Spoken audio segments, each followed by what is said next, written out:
Hello friends, doctor भास पटेल और passionate orthopaedic and sports physiotherapist. आज मैं आपको एक बहुत ही कॉमन प्रॉब्लम्स के बारे में बताने वाला हूँ जिसको ट्रेपेजाइटिस बोलते हैं। ये ट्रेपेजाइटिस जो है ना, वो ट्रेपेजियस मसल्स में इन्फ्लामेशन हो जाने की वजह से होता है। ट्रेपेजियस मसल जो होता है ना, उसमें स्वेलिंग आ जाती है, जिसकी वजह से वहाँ पे टेंडरनेस आ जाती है, और अगर वहाँ पे कोई टच करे तो वहाँ पे सीवियर पेन होता है, जिसको ट्रेपेजाइटिस बोलते हैं।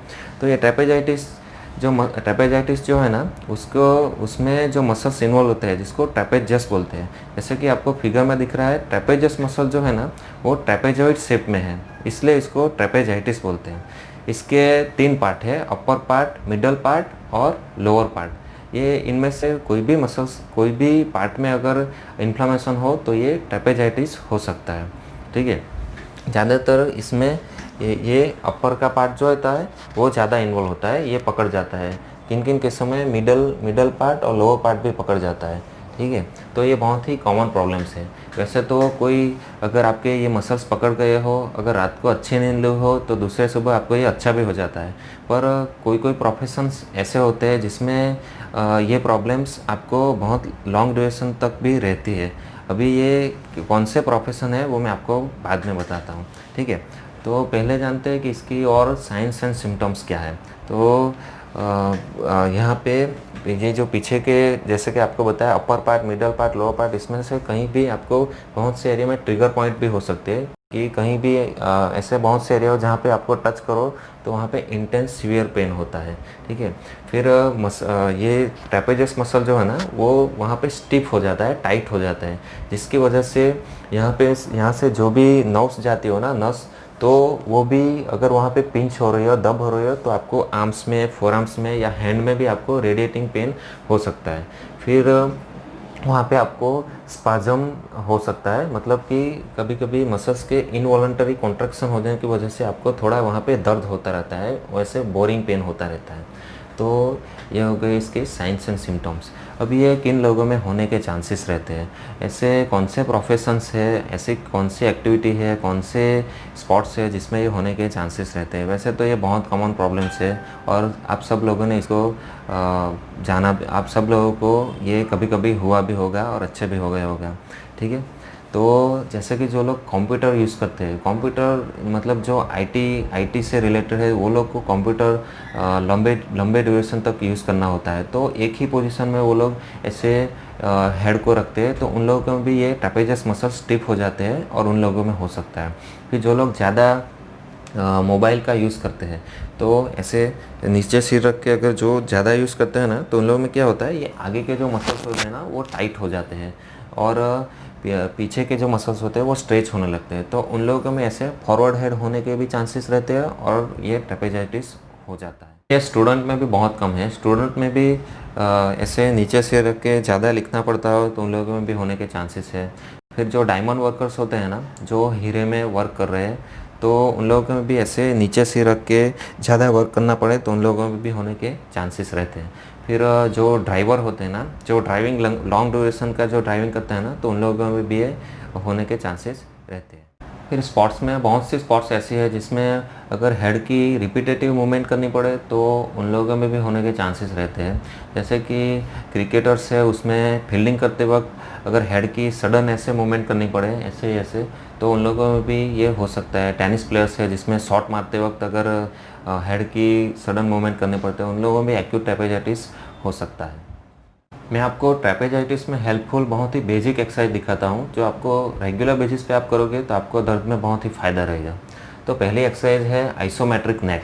मतलब आइसोमेट्रिक नेक एक्सरसाइज, मतलब आइसोमेट्रिक एक्सरसाइज मतलब ऐसे एक्सरसाइज जिसमें आपका मसल्स कॉन्ट्रैक्ट तो हो रहे हैं पर उसकी मूवमेंट नहीं हो रही है। ठीक है, मतलब कि मसल्स की जो लेंथ होती है वो सेम रहती है, सिर्फ मसल कॉन्ट्रैक्ट होते हैं। वो कैसे करते हैं वो मैं आपको दिखाता हूँ। ठीक है, पहली एक्सरसाइज जो है उसमें आपको हाथ को ऐसे सिर पे रख देना है आगे की ओर, फिर दूसरा हाथ ऐसे पीछे रख देना है, फिर आगे को धक्का मारना है सिर से और हाथों से रोक के रखना है। ठीक है, ये मैंने धक्का मारा है, ये देखिए यहाँ पे मसल कॉन्ट्रैक्ट हो रहे हैं और ऐसे मूवमेंट नहीं हो रही है। ठीक है, तो इसलिए इसको आइसोमेट्रिक कॉन्ट्रैक्शन बोलते हैं। ठीक है, ऐसे धक्का मारा। अभी ये धक्का आपको 10 सेकंड तक मार के रखना है और आपका जो 100% जो पावर होना, जोर हो, उसका सिर्फ 50% आपको जोर लगाना है, ठीक है। और ये आप 10 सेकंड तक मेंटेन रखोगे। वैसे ही आपको पीछे की ओर भी धक्का मारना है, 10 सेकंड तक धक्का मार के रखिए, फिर छोड़ दीजिए। ऐसे आप हाथ दोनों ऐसे सिर पे रख सकते हो, फिर आगे पीछे करके आगे की ओर पीछे की ओर ऐसे आगे पीछे 5-5 धक्का मार सकते हो, ठीक है। फिर वैसे ही आपको राइट और लेफ्ट भी करना है। ये राइट की ओर मैंने अभी धक्का मारा है, ये देखिए मसल्स कॉन्ट्रैक्ट हो रहे हैं और मूवमेंट नहीं हो रही।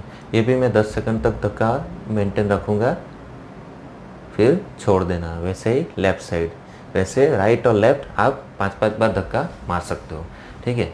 फिर उसके बाद आप ऐसे अपने चिन को पीछे की ओर ऐसे खींचना है।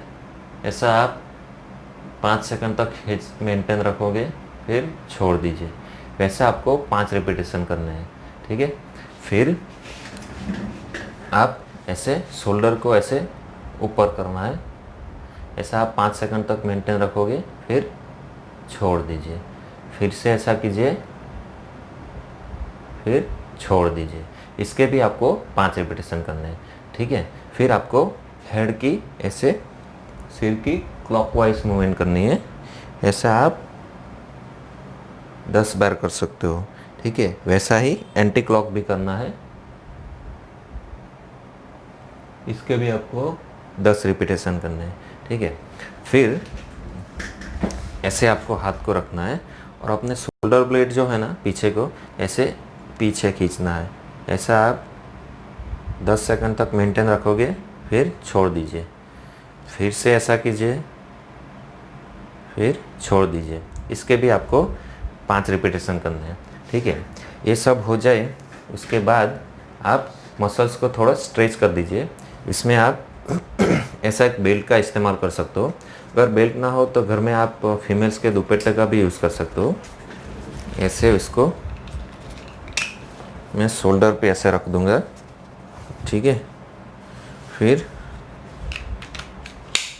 इसको ऐसे एज पे फिर ऐसे नीचे थोड़ा प्रेशर दूंगा, इसको स्टेबलाइज करने के लिए शोल्डर को खींच।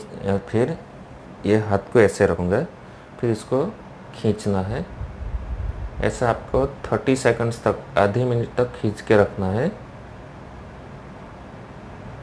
फिर छोड़ दीजिए। फिर वैसे ही आप दूसरे हाथ में भी कर सकते हो ऐसे। उसमें भी आपको 30 सेकंड्स तक स्ट्रेच मेंटेन रखना है। ऐसे दोनों में आपको 3-3 बार करना है, ठीक है। फिर ऐसे हाथ को रखना है, फिर ऐसे एल्बो को होल्ड करेंगे, फिर ऐसे खींचना है, जिससे आपको यहाँ पे पीछे के मसल्स स्ट्रेच होंगे। ऐसे ऐसे इसको भी आपको 30 सेकंड्स तक होल्ड रखना है और इसके भी आप 3 रिपीटेशन कर सकते हो। ऐसे ही दूसरे हाथ में भी करना है। इसको भी 30 सेकंड्स तक मेंटेन कीजिए और इसके भी आप 3 रिपीटेशन कीजिए।